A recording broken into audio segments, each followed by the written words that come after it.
Hey everybody, we're the Bayou Boys. I'm Boudreaux. And I'm Thibodeau. And there's three things that we love doing: eating boudin, eating crawfish, and watching WGS-TV.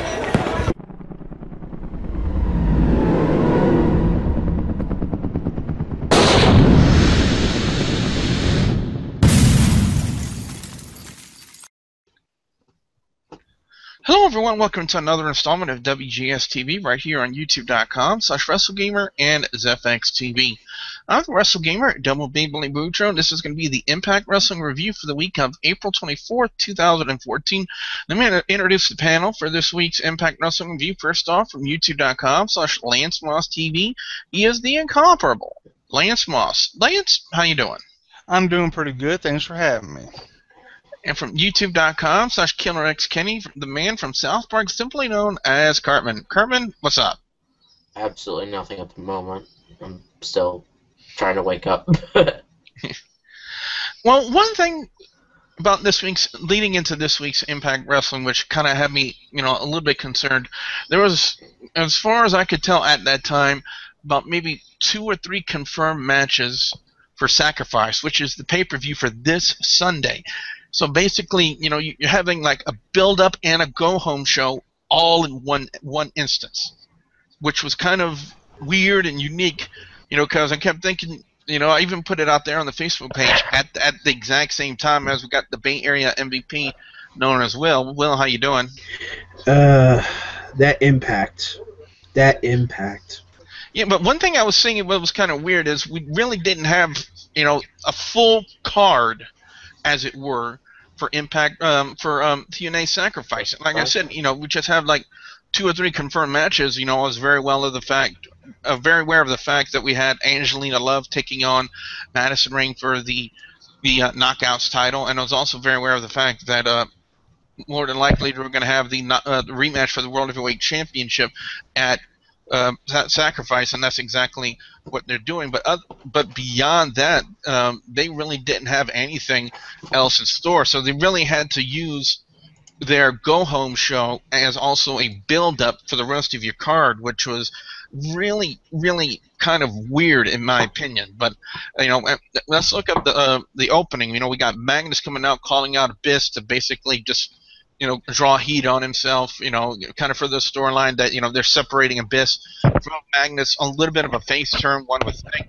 because right now one of the top heels in the company is Magnus right now, without Dixie Carter being there to get the get booed out of the building, they got to go for Magnus, so that's where they're taking it. And, MVP coming up to offer him a spot, I kind of saw that one coming, to be honest, and Magnus taking on Abyss, and Abyss wins, he gets his spot on the roster. Somebody made a comment on the Facebook page last night saying, well, there's no permanent roster or permanent spot in TNA. Wake up and smell the roses. I was doing that for the coverage of the show. Okay, I'm not trying to be mean or sarcastic or anything like that, but learn to tell the difference between actual wrestling talk and when I'm covering the show on the Facebook page. And now I was covering the show. I mean, if I kind of left that part out of there, people wondering, well, why is Magnus taking on Abyss? Is it for $500? Is it for, his mask? What was it for? It was for the express purpose of getting his spot back on the TNA roster. That's what it was used for. So that pretty much just hit that one right out of the park. Opening match, Kurt Angle kind of obliterating Rockstar Spud with then EC3 attacking Angle from behind and Willow making the save. Lance, again, TNA just throwing these things, really rapidly together. In essence, it kind of started a little bit last week if you think about it, when Kurt Angle came out to make the save for Willow returning the favor, and now they have it built up as a tag team match. This is just, again, do you feel it's just like TNA Creative just throwing things together at the last minute? It's more like, oh crap, we got a pay-per-view coming. But, I mean, that could be a good match, but I got to correct you on one thing. If it would have been for $500, that would have been their whole budget for the year. Yeah, and that's the sad part, to be honest. You know, and speaking of something that was really sad, the segment with the beautiful people, you know, it's not something we haven't seen before. You know, in the past years with the beautiful people coming out to put the bags on people's faces. You know, they did to Madison Rayne. You know, Brittany coming out to try to help. My only thought about that one is, I wonder how Cody Rhodes felt about that segment. That is my only issue. I'm receiving messages from the Bay Area MVP known as Willow. He couldn't stick around for the review. He apologizes to all the fans, but he is messaging me, you know, his picks and overall scores for Impact this week. Following that, they go backstage. Gail Kim's talking to Madison Rayne, and which would eventually lead to the tag match they would have later on in the evening. Now, Kenny King wanting a spot and said he would take on anybody. He didn't care. Out comes Bobby Lashley. Not really a very bad match, Cartman, but I gotta say, spot of the night. You know, if there's ever were a spot of the night in wrestling, what Lashley and King did, you know, with the whole spot where he caught him jumping off the top rope and turned it into a suplex, that was a heck of a spot. Yeah. Just no doubt about it. But anyway, Kenny King ends up taking a count-out loss and kind of by walking out on the match here. I don't know, Lance, do you kind of agree with TNA's usage of Bobby Lashley right now? Well, I mean, for one, I'm not really a big fan of either of those guys' work, but that's just me. I mean, but it's definitely a light workload for Bobby Lashley. I mean, what the last time we saw him was what? Impact? I mean, Lockdown. Mm-hmm. So definitely light workload. So I mean, bring him in, have him beat the hell out of somebody. Then go. So, yeah. I mean, we can't get tired of him if he ain't there that much. You definitely bring up an interesting point there. A matchup that was built on what happened last week when Aries and MVP took place. I really don't know where TNA is going with this angle of having disgruntled employees go after MVP talent. Well, yeah, but you know, I don't know maybe if it's a mockery of what they did with Daniel Bryan and Triple H. You know, because you know TNA's been kind of guilty in the past of kind of ripping off some storylines from the WWE, but almost making a mockery out of some storylines. Now, would I say MVP is a mockery in wrestling? Hell no, not at all. But I just, you know, I really don't see where they're going with this, to be honest. It wasn't really a bad match per se between Aries and MVP, but you know, it's just kind of left me wondering, you know, where are they going with this? You know, what are they doing with MVP and Aries in TNA right now? I mean, because that was really the first match that Aries worked since actually Lockdown, to be honest. You know, so he still looked in really good ring shape. You can't, you know, deny that. But let's go to the reuniting of Beer Money. Bobby Roode and James Storm taking on Gunner and Bully Ray.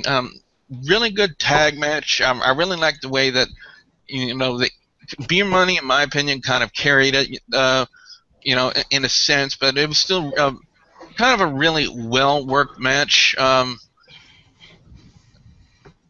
I really can't say anything bad about it, but we did get two of the match stipulations, you know, two more matches. Again, TNA using this week's Impact not only as the go-home show to sacrifice, but the build-up as well to announce their matches. Two more matches out of that one. Garmin, I want to get your opinions on them. First off, Gunner is taking on James Storm in an I Quit match, and something that was, I think it was already confirmed, if I'm not mistaken, but I'm just going to go ahead and say it right here, a tables match between Bully Ray and Bobby Roode. What are your thoughts on those matches? Yeah, I like the idea because you figure with the James Storm and Gunner, they have been going through a whole mess. And this is kind of like the, how do I want to word it? The, like the best out of 3 type thing. Like, and the just going all out. Match? Yeah, that's what the word I was looking for. I couldn't think of it. Yeah, their match. They're going for yeah, and they just want to go all out with that, which I kind of like the idea of. And the tables match, just based on the way TNA's been building it since lockdown. Well, even at lockdown, I like that idea. Can someone please explain to me what the hell is this Samuel Shaw gimmick doing? You know, we had Anderson throughout the night coming up, visiting apparently the childhood home of Samuel Shaw, and then we get the realization that Samuel Shaw is basically, yeah, in a sense. Yeah, in a sense, you know, we always say, you know, hey, you're a dude that lives in your mom's basement. Well, apparently they're portraying the Samuel Shaw character as someone just like that. He's literally living in his mom's basement. You know, throughout the night, Anderson was talking to his mother, who seemed to be kind of out there, you know, just as much as Shaw was. I saw somebody comment on the TNA YouTube channel saying Milford. Oh, jeez. Wasn't there a gimmick by, I'm trying to remember his name, he was like Chaz, you know, he was formerly known as Mosh. They were like making fun of beaver cleavage, or I think it was called, you know. Yes, I think I saw a reference to that. Yes. Yeah, that's what it kind of had me feeling like, the way the mom had, you know, they had her portrayed, you know, it was either that or like a really weird version of a Stepford wife, you know, it's just... That Bates Motel, something like that. Yeah, something to that extent. It was, like I said, it was really quite out there, to be honest. You know, they did have a tussle in the basement. We saw Shaw come out with blood on his mouth, gets on his knees, hugs his mom, and I don't really recall what his mom said, but it just kind of left me scratching my head going, what? Creepy bastard. Yeah, it kind of furthers that gimmick as well. The tag match with Beautiful People taking on Gail, Kim, and Madison Rayne. I don't know, Lance. As of late, the knockouts have been just a little bit of a letdown as of late. Have you noticed that?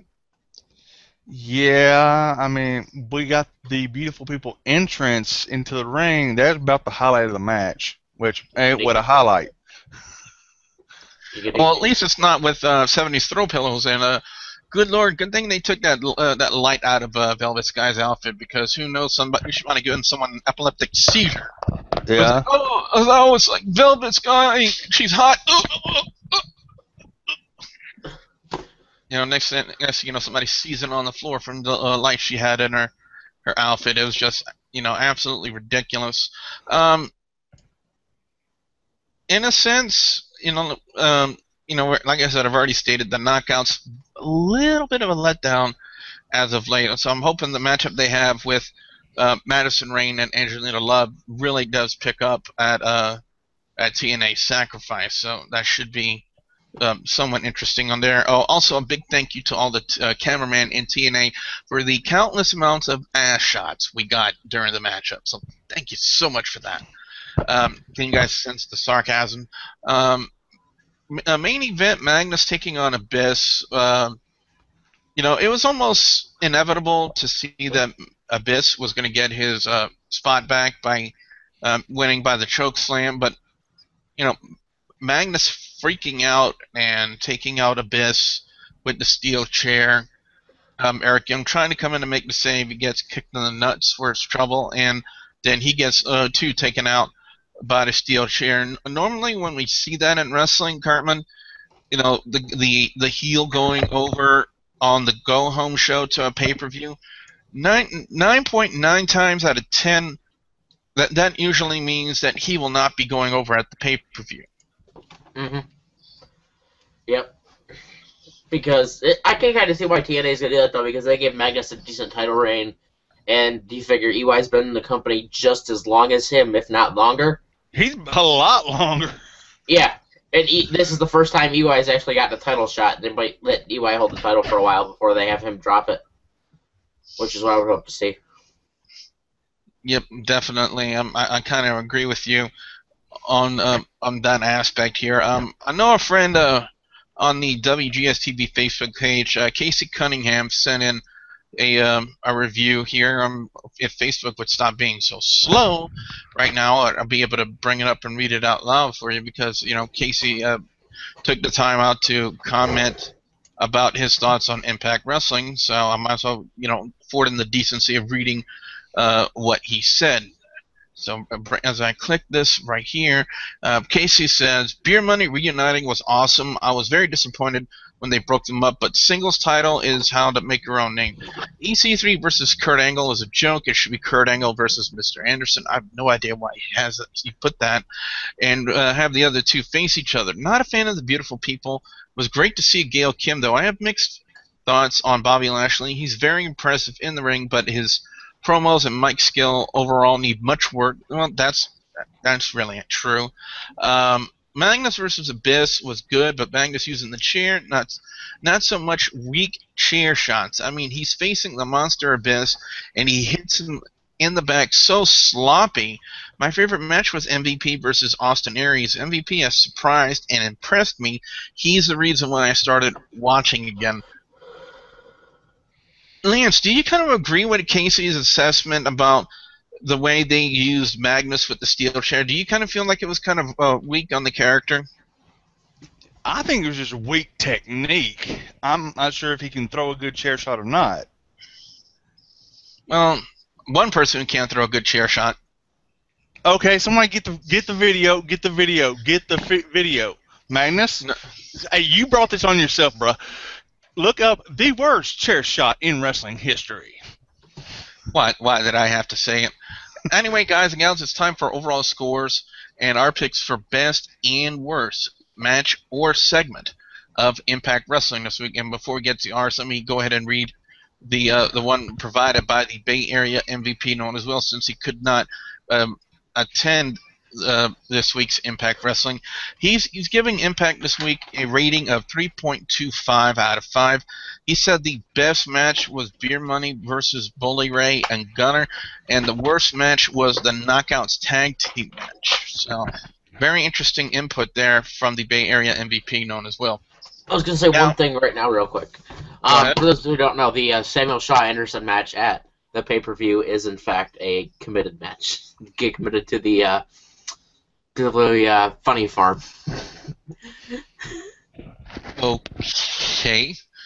So if we get the opportunity, we will do a predictions video for TNA Sacrifice, and hopefully we can get that up here on the air before TNA Sacrifice this Sunday. Overall score for me this week on this week's Impact Wrestling, which was technically, like I said at the onset of this review, a combination of a go-home show and a build-up show, because they technically really didn't have a full card announced for Sacrifice until last night's Impact Wrestling. I gotta say there was a couple of areas where it kind of felt a little dry to me. The Knockouts tag team match really didn't deliver the way I hoped it would. And the main event was okay, per se. I'm not saying it was terrible. It wasn't that, but I'm not going to say it was, epically awesome match of the year candidate. There's no way to go to give it that. So my rating is going to be I'm going to go right along with Will. I'm going to go 3.25 out of 5. Best match of the night, hands down, it's got to go to Beer Money taking on Bully Ray and Gunner. With an honorable mention to MVP and Austin Aries, because those were by far two of the best work matches they had on Impact Wrestling this week. Worst segment, Samuel Shaw lives in his mom's basement. Really? Seriously? It's funny. It's funny, and yet it kind of makes me want to grab a bottle of Tylenol right now, because especially with the little kid letters written on the wall in the little kid bunk bed.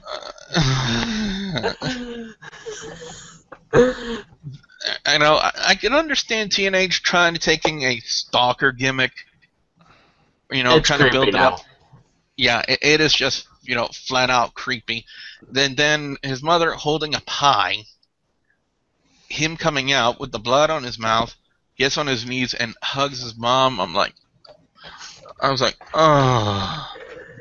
I really don't know what else to say about that, but that's why I'm gonna throw that out there. I Let's got a go to question though. Go ahead. Apparently Samuel Shaw moved since the last time they did a promo with him, because remember last time they had him and Christy Hemme at a different place? So apparently he moved back to his mom's house. Yeah, he had an apartment. Yeah, so apparently he moved back to his mommy's house. Yeah, I guess to kind of build up more to the creepy angle of the storyline. I mean, they really couldn't find anything creepy about it if he's just, living in an apartment on his own. TNA Creative had to come up with probably something along those lines of him living in his mom's basement to kind of add to the creepiness of the angle and to kind of add to the reason why they need a committed match.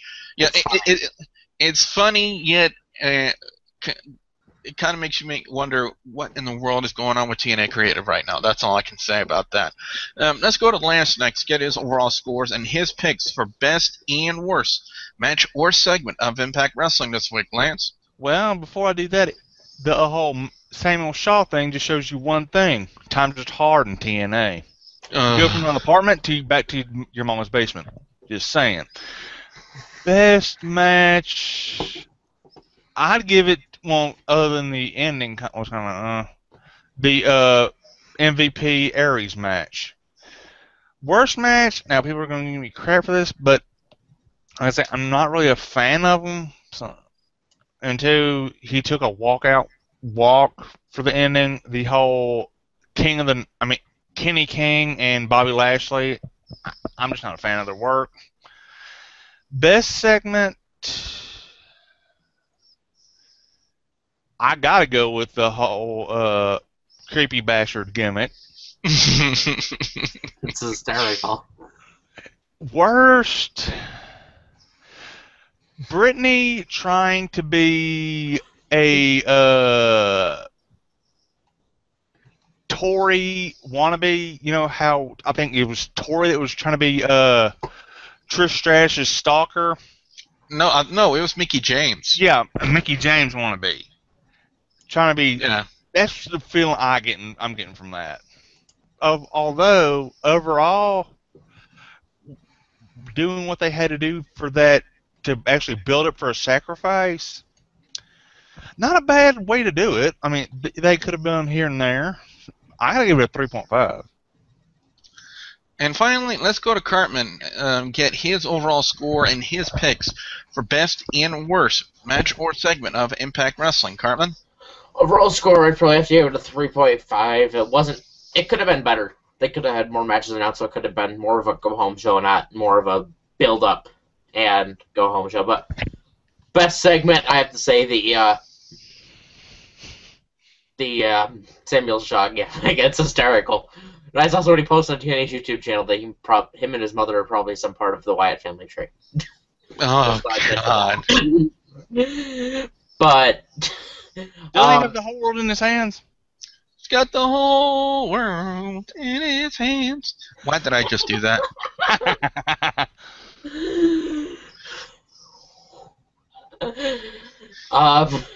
Worst segment, I'd probably have to say, would be the one with the beautiful people in Madison Rayne. Just no. Just no. And the only reason the Knockouts tag team match was better is because Angelina Love and Velvet Sky. Dad ass. Well, in that case, them asses. Dad asses. Well, on that note, ladies and gentlemen, what we want to know now from you guys out there, the viewers and subscribers, your thoughts on Impact Wrestling this week. What are your overall scores? What are your picks for best and worst match or segment of Impact Wrestling? Now, what are your thoughts on TNA Sacrifice coming up this Sunday? And like I said, we're going to try to get a predictions video done before Sunday for TNA Sacrifice. Just be sure you look for it. Pay attention to Facebook.com/WGS-TV for any further updates as to when we'll get that video done and up right here on YouTube.com/WrestleGamer. So, with that being said, like I said, we want to know what you guys have to say. Be sure to put your comments in the comment section below. Don't forget to like and favorite this video. Lance, what can fans expect to see when they come visit your channel over on youtube.com/LanceMossTV? Album reviews, NASCAR discussion videos, some guitar work videos, we're going to make cooking videos, and whatever else pops into my head. And when he's not abusing his puppy by forcing him to watch terrible, terrible episodes of Minecraft videos on YouTube, Cartman is over on youtube.com/KillerXKenny. Cartman, what you got coming up? I have no clue. Pretty much just whatever I feel like uploading. Good I feel like uploading it. Good answer. Fans, don't forget to like the Facebook page, facebook.com/WGS-TV, and don't forget to please subscribe to youtube.com/WrestleGamer and youtube.com/ZFXTV Network if you haven't already. So for the incomparable Lance Moss from Lance Moss TV, the Bay Area MVP known as Will, he was here for a few minutes, but apparently, like I said, he couldn't stay. And also the man from South Park, simply known as Cartman, I'm the WrestleGamer, Double B Boudreaux, saying thank you very much for watching.